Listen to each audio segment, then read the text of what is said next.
Hey everybody, it's Professor Gould. In this chapter we are going to talk about blood. We're going to start off by just figuring out what is and what it's made up of. So blood has, well, really important functions. It transports all of the nutrients that you take in for your food, from your food, plus the vitamins and the minerals, all of that good stuff, transports it to all of your cells and tissues so they can do their jobs. Transports all the oxygen that you breathe in to your cells and then carries away the carbon dioxide that your cells produce as a waste product. It's also full of immune cells that are used to fight infection.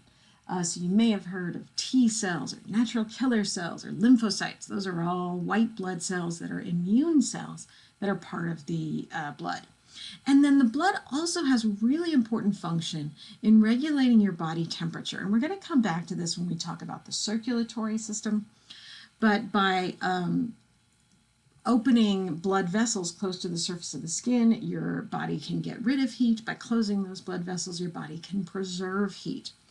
And then your blood has an important role in maintaining the pH, the acidity or alkalinity of your tissues. Blood itself has to have a pH within a very, very narrow range, from 7.35 to 7.45. Remember that 7 is neutral. So your blood is very, very slightly basic.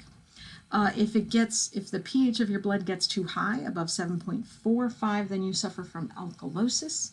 If it gets too low, below 7.35, you become acidotic. You have acidosis. Either of those things can kill you. So your body has a lot of mechanisms that we'll talk about when we do the respiratory system and the urinary system to maintain the pH of blood within this narrow range.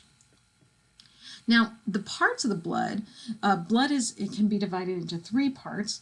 So when they take a sample of your blood, say they take a sample of whole blood, they put it in a tube that can then be put into this machine called a centrifuge. And a centrifuge is a machine that spins really, really fast.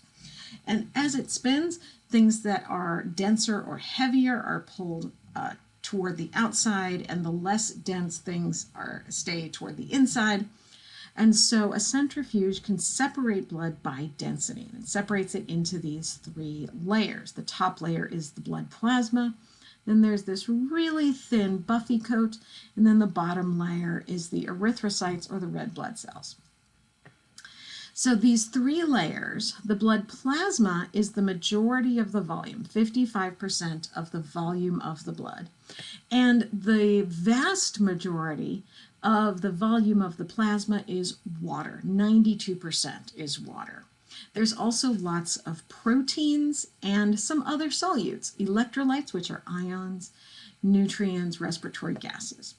Then the buffy coat is your white blood cells and platelets. We'll come back to that in another video. And then the erythrocytes, your red blood cells, we'll come back to those in the next video. So again, the contents of the plasma, 92% water by weight, which means that 51-ish% of your blood is just water, which is important because that way your blood flows through your veins because it's an aqueous solution. It's a fluid. 7% proteins. Some of these are regulatory proteins that send signals from one place to another. Some of these are useful. Fibrinogen, for example, is useful in healing wounds. We'll come back to that when we talk about platelets. Lots and lots of different proteins that are have different functions. And then your other solutes. Respiratory gases include carbon dioxide, not much oxygen. Most of the oxygen is going to be carried down here in the red blood cells. But carbon dioxide and nitrogen gas, which is actually most of the air we breathe, it's going to be dissolved in the blood plasma. And just remember that you are mostly a bag of water with a flexible container. All right, so in the next video, we'll talk about the red blood cells themselves.